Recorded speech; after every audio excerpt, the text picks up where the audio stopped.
Assalamualaikum warahmatullahi wabarakatuh. Innal hamdalillah nahmaduhu wa nasta'inuhu wa nastaghfiruh wa na'udzu billahi min syururi anfusina wa min sayyiati a'malina. May yahdihillahu fala mudilla lahu wa may yudlilhu fala hadiyalah. Asyhadu an la ilaha illallah wa asyhadu anna Muhammadan abduhu wa rasuluh la nabiyal ba'da. Alhamdulillah, di sini saya Mulki Munawar, mahasiswi Ilmu Pendidikan Agama Islam Universitas Pendidikan Indonesia, berkesempatan untuk menjawab soal-soal UTS dari mata kuliah Tafsir Tarbawi yang diampu oleh Bapak Kiai Haji Dr. Aam Abdussalam bersama dengan Bapak Dr. Cucu Surahman MAG MA. Baik, langsung saja kita beranjak kepada pertanyaan-pertanyaan yang akan saya jawab. Baik, pertanyaan pertama, apa yang saya ketahui terkait dengan Tafsir Tarbawi? Jadi, istilah tafsir tarbawi sejatinya berasal dari dua kata, yaitu kata tafsir dan tarbawi. Nah, keduanya adalah dua kata serapan dari bahasa Arab, yaitu tafsir yang bermakna penjelasan Al-Quran dan tarbawi yang berarti pendidikan. Dari makna bahasa tersebut, secara sederhana dapat dipahami bahwa tafsir tarbawi adalah penjelasan atas ayat-ayat suci Al-Quran terkait pendidikan. Nah, istilah tersebut kini bahkan telah menjadi sebuah istilah yang memiliki makna teknis sebagai sebuah disiplin ilmu tertentu. Secara terminologis, tafsir tarbawi memiliki dua pengertian. Yang pertama, tafsir tarbawi adalah nama bagi sebuah mata kuliah yang diajarkan di Fakultas Ilmu Tarbiyah dan Keguruan di perguruan tinggi Islam di Indonesia, khususnya pada jurusan atau program studi pendidikan agama Islam, sebagai bentuk pengayaan terhadap kurikulum lokal maupun kurikulum nasional. Nah, selanjutnya, istilah tafsir tarbawi ini diartikan sebagai sebuah usaha atau ijtihad dalam bidang tafsir yang mencoba mendekati Al-Quran dari perspektif pendidikan. Nah, tafsir tarbawi tersendiri bisa dimaknai sebagai sebuah metode memahami Al-Quran dengan menekankan pada aspek-aspek pendidikan dalam analisisnya. Walaupun pada dasarnya istilah tafsir tarbawi di Indonesia ini kini tidak dapat dipisahkan antara satu dengan yang lainnya karena pengertian pertama hampir selalu mengandung pengertian yang kedua walaupun tidak sebaliknya begitu.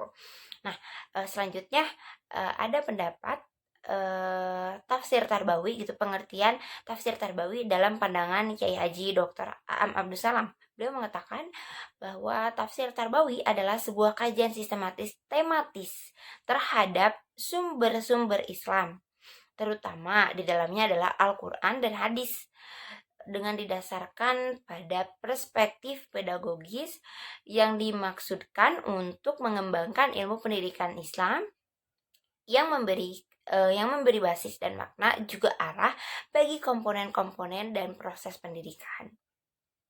Nah, pertanyaan yang kedua adalah pendekatan apa saja yang dapat digunakan untuk menafsirkan Al-Quran dalam konteks tafsir tarbawi.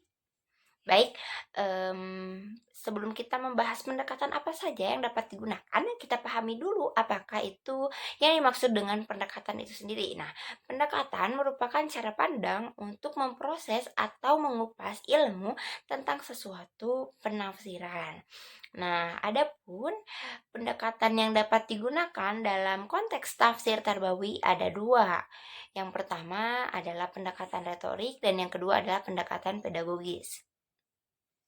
Baik, selanjutnya pendekatan retorik atau dalam bahasa Arab lebih familiar disebut dengan pendekatan balagi atau balagoh ya, adalah salah satu pendekatan yang dapat digunakan dalam pengembangan tafsir tarbawi. Kemudian yang dimaksud dengan pendekatan pedagogis adalah pendekatan yang digunakan secara pedagogis. Yang dimaksud kompetensi pedagogis di sini adalah kemampuan mengelola pembelajaran peserta didik meliputi pemahaman terhadap peserta didik dan perancangan peserta didik untuk dapat mengaktualisasikan berbagai potensi yang dimilikinya.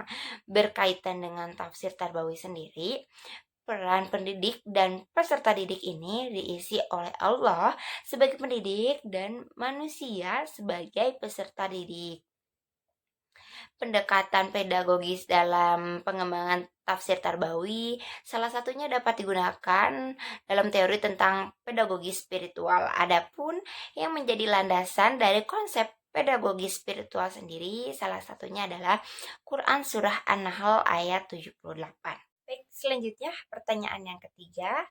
Metode tafsir apa yang dapat digunakan untuk menafsirkan Al-Quran dalam konteks tafsir Tarbawi? Nah, sebelum membahas metode apa saja yang dapat digunakan dalam tafsir Tarbawi, kita mengulas sedikit apa saja macam-macam metode dalam menafsirkan Al-Quran. Yang pertama, ada metode ijmali atau global. Kemudian yang kedua, ada metode tahlili atau analitik. Kemudian yang ketiga ada metode mukorron atau komparatif. Dan yang keempat ada metode maudu'i atau tematik. Adapun metode yang digunakan dalam konteks tafsir Tarbawi dewasa ini lebih banyak didominasi oleh metode analitik atau tahlili dan metode tematik atau maudu'i. Sekarang kita bahas lebih dalam apa sih metode analitik itu, yakni metode tafsir Al-Quran yang berusaha menjelaskan ayat secara detail dan runtut berdasarkan berbagai segi yang disesuaikan dengan pandangan, kecenderungan, dan keinginan mufasir. Beberapa aspek yang dibahas diantaranya mengenai kosakata, hubungan atau keterkaitan antar ayat atau munasabah ya, kemudian asbabun nuzul, makna global, hukum yang dapat ditarik, perbedaan kiroat, kemudian irob dari ayat terkait serta keistimewaan susunan kata dan kalimat atas ayat atau surat yang dikaji. Nah, apa sih kelebihan dari metode tahlili atau analitis itu sendiri? Yang pertama, penjelasan terhadap ayat atau surat yang dikaji dilakukan secara mendetail. Kemudian menyeru supaya banyak mempelajari atau mendalami berbagai ilmu Al-Quran. Kemudian menggiring pada pemikiran yang mendalam, pemaknaan ayat yang dalam, serta tidak puas atas makna global dari ayat terkait. Sehingga metode ini juga dapat membantu dalam meningkatkan kemampuan dalam beristinbat hukum, kemudian memilih ragam makna, serta memilih pendapat ulama yang kuat. Tafsir tahlili dapat menjadi pengantar atas tafsir maudu'i. Metode maudu'i sendiri dalam mengkaji tafsir Tarbawi merupakan salah satu metode yang sesuai dengan alasan bahwa ide-ide dasar Al-Quran tentang pemikiran kependidikan ini terpancar di dalam 114 surat dalam Al-Quran. Dengan menggunakan metode tematik ini, maka diharapkan mufasir akan lebih mudah untuk memperoleh gambaran yang utuh dari ayat-ayat Al-Quran yang berimplikasi ke pendidikan yang dapat digali daripadanya. Pertanyaan yang keempat adalah apa saja istilah-istilah dalam Al-Quran yang terkait dengan pendidikan. Nah, dalam buku yang ditulis oleh Kiai Haji Dr. A'am Abdul Salam pada tahun 1977 itu telah diadakan seminar internasional tentang pendidikan Islam di Mekah. Dari seminar tersebut muncullah 3 konsep dasar tentang pendidikan Islam, yaitu ada takdib, kemudian ada tarbiyah, kemudian juga ada taklim. Adapun Al-Quran sendiri menampilkan konsep taklim dengan sangat fenomenal dibandingkan dengan keberadaan konsep dasar pendidikan yang lainnya. Nah, konsep ini jauh sangat lebih menonjol konsep taklim ini ya. Akan tetapi ketika para ahli mencari konsep pendidikan yang paling komprehensif gitu, hampir semuanya lebih memilih konsep tarbiyah. Setelah sebelumnya melakukan kajian sepintas tentang kajian taklim dalam Al-Quran, beliau gitu, Kiai Haji Dr. Am Abdus Salam ini berpendapat bahwa penerjemahan konsep tersebut, konsep taklim ini lebih dekat dengan pengertian pembelajaran. Dan setelah melakukan analisis terhadap kajian-kajian terdahulu tentang konsep taklim, sebagaimana dikemukakan pada latar belakang yang ia tulis dalam bukunya, beliau berkesimpulan bahwa kajian-kajian tersebut baru memasuki ambang permukaannya, belum memasuki ke dalam ruang yang lebih dalam. Jadi taklim ini masih ada di dalam, belum mendalam.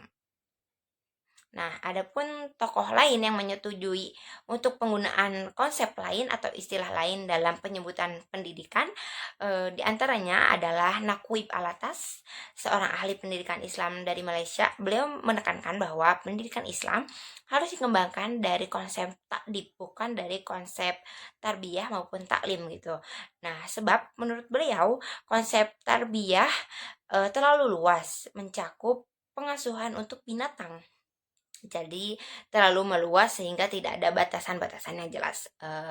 Kemudian Abdul Fattah Jalal, seorang ahli pendidikan Islam dari Al-Azhar, beliau menuturkan bahwa konsep dasar yang paling tepat untuk mengembangkan pendidikan Islam adalah konsep taklim, bukan tarbiyah. Sedangkan tokoh-tokoh yang lain gitu memandang bahwa konsep tarbiyah lah yang lebih mewakili untuk mengungkapkan konsep pendidikan Islam. Baik, pertanyaan yang terakhir adalah bagaimana saya menjelaskan cara atau langkah-langkah menafsirkan ayat terkait rumusan pendidikan Islam.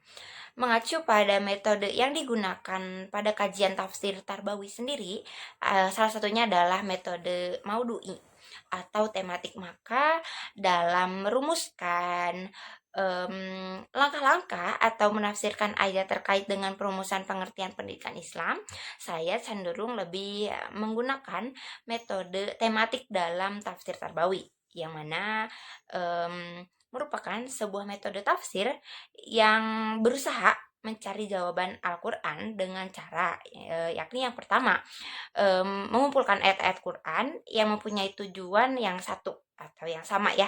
Kemudian membahas bersama-sama topik atau judul tertentu dan memperhatikan ayat-ayat tersebut dari penjelasan-penjelasan, kemudian keterangan-keterangan dan hubungan-hubungannya dengan ayat-ayat yang lain.